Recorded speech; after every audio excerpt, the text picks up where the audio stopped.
Ah, Assalamu alaikum wa rahmatullahi ta'ala wa barakatuh. Dan uwa barkanmu da kasancewa da ku a cikin wannan shirin namu na Fast Network. Kamar yadda kuka sani, channel namu shine Fast Network. Muna kawo muku abin da ya shafi live technology. To muna kawo muku abubuwa da suka shafi live technology. Idan ba ku manta ba, a bidiyon mu na baya mun yi muku bidiyo akan menene ake nufi da shi wannan passive income, sannan kuma mun yi bayanai sosai akan passive income. To passive income dai akwai hanyoyi da ake samu ta wannan hanyar passive income din, wadda zai zama samun da zaka yi zai zama passive income ne. To ku bi bidiyon mu, za ku gani yana nan a description, za mu samu ku sauran bidiyoyi da muka yi bayani akan passive income. To ta wani hanyoyi ake samun kuɗi through passive income? To idan za ka yi misali hanyoyin da ake samu na true passive income suna nan suna yawa, sai dai kuma za mu ɗauki abubuwa ne da wuce ɗaya biyu uku za mu yi bayani a kansu. Sai muka ce abin da za mu fara bayani a kai shine, na farko shine idan muka shiga misali sai muka shiga sai mu shiga Chrome namu kamar haka, sai mu buɗe shi haka Chrome namu. Idan muka shiga Chrome namu muka buɗe, to hanyoyi da ake samun kuɗi through passive income shine muka gaya muku. Na farko shine muka ce akwai YouTube, shi wannan YouTube channel. Ta hanyar YouTube channel ana iya samun kuɗi passive income, shine wannan gashi na haka, through ka buɗe channel ka samu kuɗi. To kai meeting wannan criteria da suka sa na wannan channel din, ka samu subscriber 1000, sannan ka samu shi ma wannan ana samun kuɗi sosai ta wannan hanyar, shi ma kuma muna kiran shi da passive income. Sannan kuma har yanzu bayan wannan akwai wata hanya da muke ƙara samu through Facebook, kamar wannan gashi nan za ku gani a nan waya nan akwai Facebook. Shi ma in kai uploading video akwai adadin abin da ake so ka yi reaching, za ka samu kuɗi through wannan Facebook din. Bayan ka buɗe page ka yi uploading wannan videos a channel ɗinka, za ka samu kuɗi ta wannan hanya. Sannan bayan wannan akwai through Instagram. Shi ma Instagram in kana posting videos shi ma kuma za ka samu akwai reels da za ka yi posting kamar bidiyo dai just like TikTok haka, in kai shi ma za ka samu kuɗi sosai ta wannan hanyar. Duka wannan ana samun kuɗi, wannan duka muna kiransu da passive income, wannan under social media passive income kenan. Sannan kuma bayan wannan akwai kuma wasu website da ake samun kuɗi through waɗannan. To website din shine misali kamar kai ka gina website naka, kai misali kai da kanka ka gina website naka. Idan ka gina website ɗinka za ka iya samun kuɗi. To hanyoyi da za ka gina website ɗinka shine muka gaya muku, akwai blogspot, za ka iya shiga karje Google, za ka iya shiga Chrome naka, sai ka je ka rubuta blogger, right? Idan ka rubuta blogger, shi ma za ka yi searching haka da wannan blogger gashi, za ku ga logon shi kamar haka. Za ka je kai creating website ka yi abu nan, amma shi yana buƙatan sai an koyar da kai ba ma shi ba gaba ɗaya, dukan completely suna buƙatan sai an koyar da kai. To duka za mu koyar da ku a wannan channel ɗin. To shi wannan gashi blogger, za ka buɗe website. Sannan banda shi har yanzu akwai muna da WordPress, muna da WordPress. Shi ma through wannan WordPress din zaka buɗe website, kowane irin website ne. Dukansu muna kiransu da content management system. Ga su nan kamar haka, wannan shine WordPress. Zaka je ka buɗe website, kowane irin website da kake so. Sannan ga nan wasu anan ƙasa za ku gani akwai Wix, shi ma zaka buɗe website din da kake so. Ga Blogger, still abin da na faɗa muku. Sannan akwai WooCommerce, shi ma zaka buɗe website amma irin na kasuwanci ne, kamar na sai da kaya. Akwai Joomla, akwai suna nan nau'i kala-kala sosai, duka zaka iya buɗe website da su. Sannan kuma zaka iya bin hanyar yin programming kamar coding kenan, sai kai generating wasu yare, wani kamar yaren aljanu da haka, shine muke cewa programming language. Shine HTML da CSS da JavaScript, sai ka gina website ɗinka. Sannan kuma da PHP da duka dai ga sunan, duka za ka gina website ɗinka. To bayan ka gina website me ya kamata ka yi, shine muke cewa za ka yi a bayan ka gina website ɗin za ka samu kuɗi. Akwai wani abu da ake cewa hosting. To hosting shine za ka mallaki wannan website ɗin. Misali idan ka kirkiri website ta wancan hanyoyi, ta Joomla, WordPress, Blogger, to website ɗin na wani ne, amma za ka kirkiri website ɗin bayan ka gama kirkira, sai ka zo ka yi mallaki wannan website ɗin. Shine muke kiran shi da hosting, shine muke cewa hosting plan kenan. To bayan ka gina website, sai ka zo ka yi hosting na shi wannan website ɗinka. Misali kamar haka za mu ce hosting. To bayan hosting a hosting misali in muka shiga bari in nuna muku a kamfanin da suke hosting shine kamar hosting company kenan. Bayan a nan cikin ƙasa Najeriya ma muna da hosting company wanda za ka yi abu nan. To a hosting company gashi muna da hosting shi ma ta nan za ka yi hosting ɗin wannan website ɗinka. Sannan muna da Namecheap, shi wannan wanda za ka yi generating sunan website ɗinka shine muke cewa wannan shine muke kiran shi da domain name. Shi domain name kamar suna ne, kamar a ce ma www.amazon.com ko kuma ga nan za ku gani anan gashi za ku ga an rubuta www.namecheap.com. to wannan sunan da kuka ga ya dauka aka rubuta www.namecheap.com kai ma sunan abin ka zai iya zama misali kamar in pass network ne za mu iya cewa www.passnetwork.com. to wannan shine muke kiran shi da domain. Shi ma za ka mallake shi, in ka mallake shi sai kai hosting website ɗinka. In kai hosting, after hosting sai kai monetizing, sannan kai running ask akan website ɗinka. Ask, abin da ake kira da ask shine wani talla wanda za ka gani akan website. To wannan ta wannan tallan ake samun kuɗi. Misali kamar mu ce mar ADS shine muke cewa ask gashi nan shine ake kiran shi da AdSense.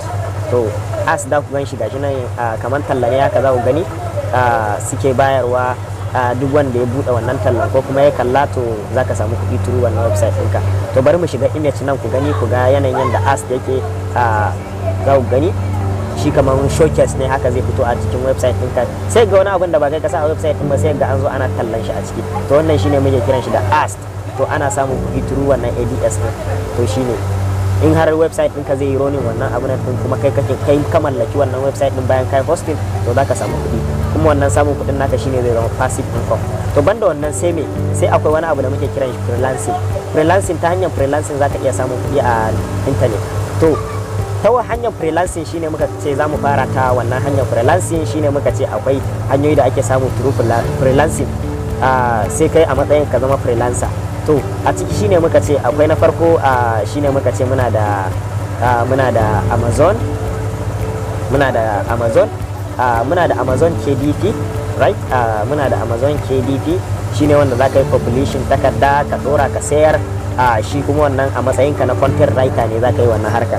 To kun ga ta hanyar Amazon za ka iya samun kuɗi, sannan kuma za ka iya yin harkan Amazon affiliate marketing.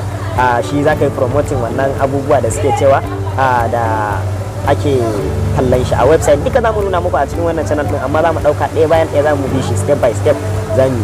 To Amazon Associate shine muke ce mara Amazon Associate shine Amazon affiliate kenan. Amazon Associate shine muke ce mara Amazon Associate. Shi ma is another form of affiliate marketing wanda za ka yi promoting content na Amazon. Shi ma sannan kuma duk wanda ya sayi wannan za su baka wani percentage, shine muke kiran shi da commission. To wannan shine a takaice. Bayan wannan kuma, bayan na ga muku akwai Amazon, to na biyu a cikin freelancing shine muke kiran shi da Upwork. To shi Upwork shi ma kaman wani kamfani ne wanda zaka bude, zaka yi register da su. In ka yi register da su za su baka aiki. Misali zaka yi signing contract.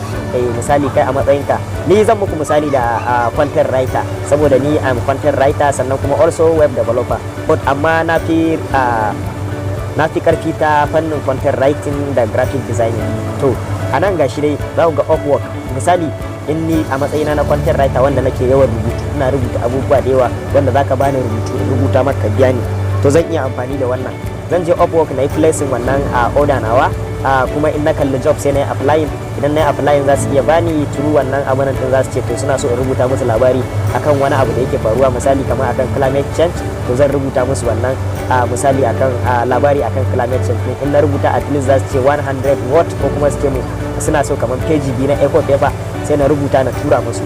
To duka wannan zan nuna muku a cikin channel din na yanda ake rubutawa da yanda zaka yi duka cikin sauki. Su kuma sai su biya ka kuɗinka.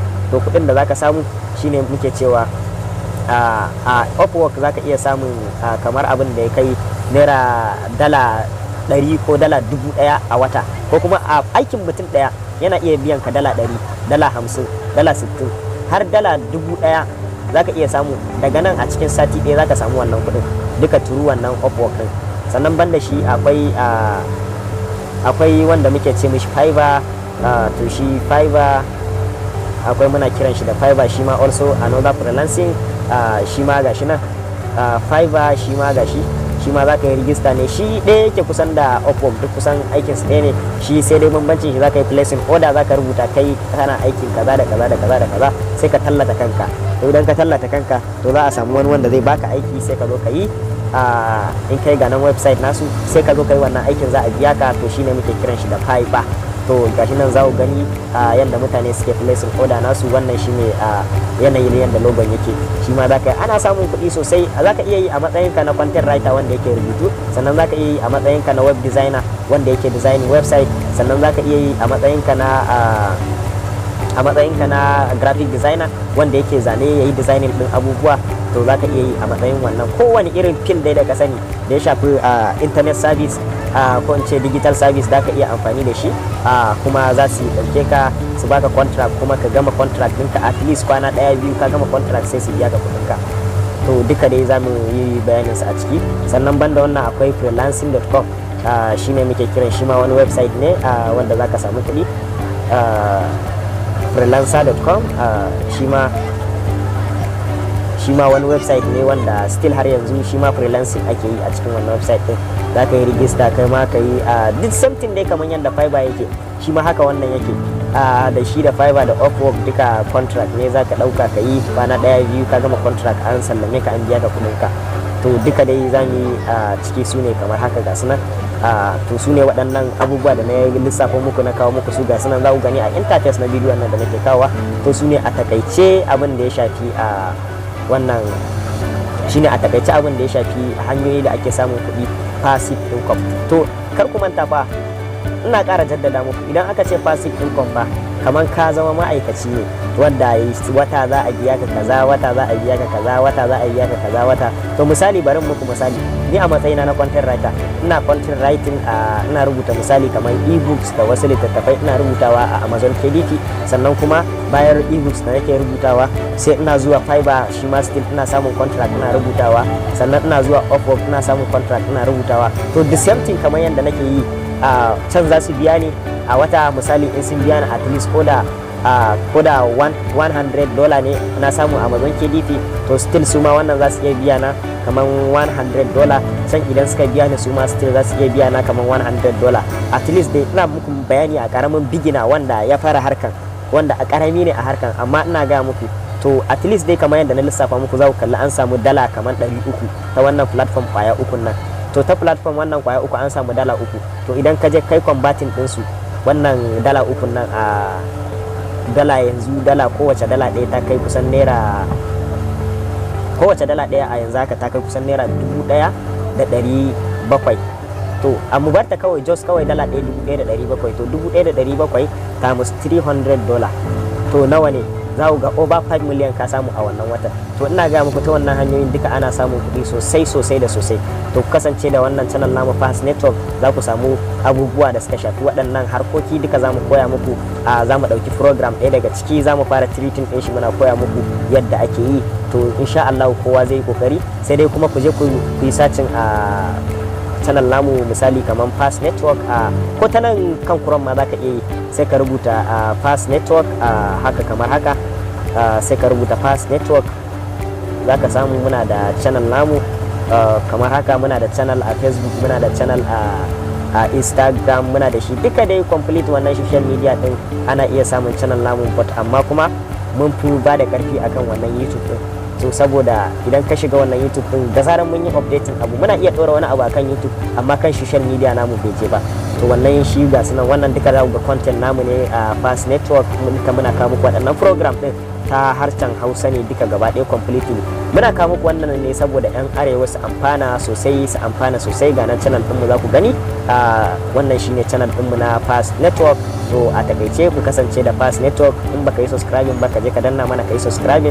To wannan shine, mun gode ku kasance da Fast Network. Mun gode za ku ga abubuwa. Wannan shine bidiyoyin mu still, wannan shine channel ɗinmu, ga logon mu duka completely. Mun gode, kasance da Fast Network.